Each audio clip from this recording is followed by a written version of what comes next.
Now, what is the difference between an employee and an entrepreneur? Let's just think about that for a second. Well, for starters, it all comes down to mindset. And unfortunately, in schools from day dot, we are conditioned, we are taught to have an employee mindset. How exactly? Well, I went to a very good school, a prestigious girls-only school, but from day dot, they trained us to be employees, as in be a good doctor, be a good lawyer, be a good person working for someone else.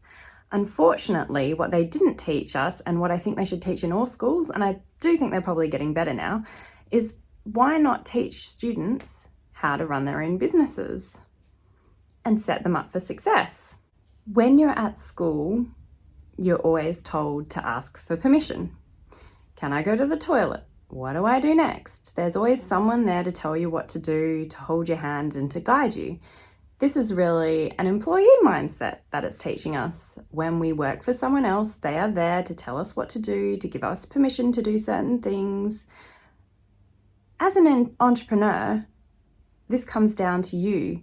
You have to decide what to do next. You have to have independence and creativity to think outside of the box so that you can uncover your own next steps.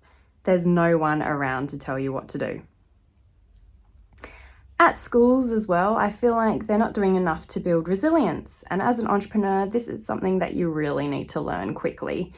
Every time you fail, you need to take it on board as a learning curve, get up, dust yourself off, and continue. Try again, do something differently, change it. My daughter recently ran a race at school and she came first and I was so excited, and she got a participation badge. I was like, but she came first, she deserves like a gold medal, or at least a ribbon that says first.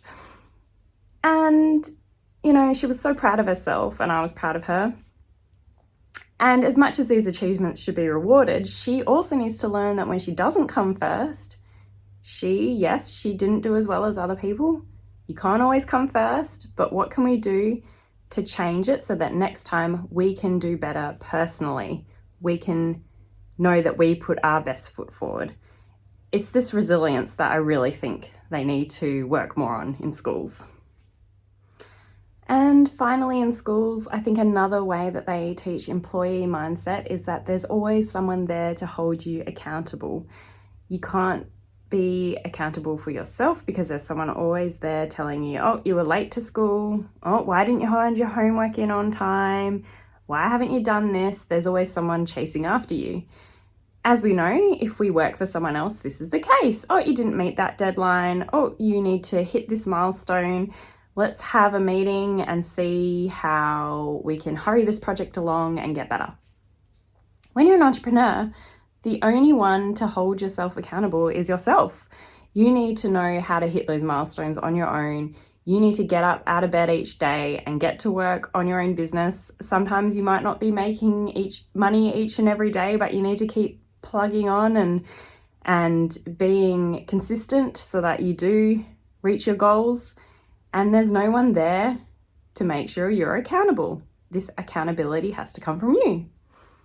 Anyway, hopefully as the years progress and my daughters get older, schools will change and they'll have better mindsets and teach their students better mindsets to run their own businesses and not simply put in that employee mindset day after day, and that we can really start to adapt a growth mindset and learn to become independent thinkers, independent learners, which are all, of course, great building blocks for becoming an entrepreneur. Anyway, my 2 cents for the day. See you next time.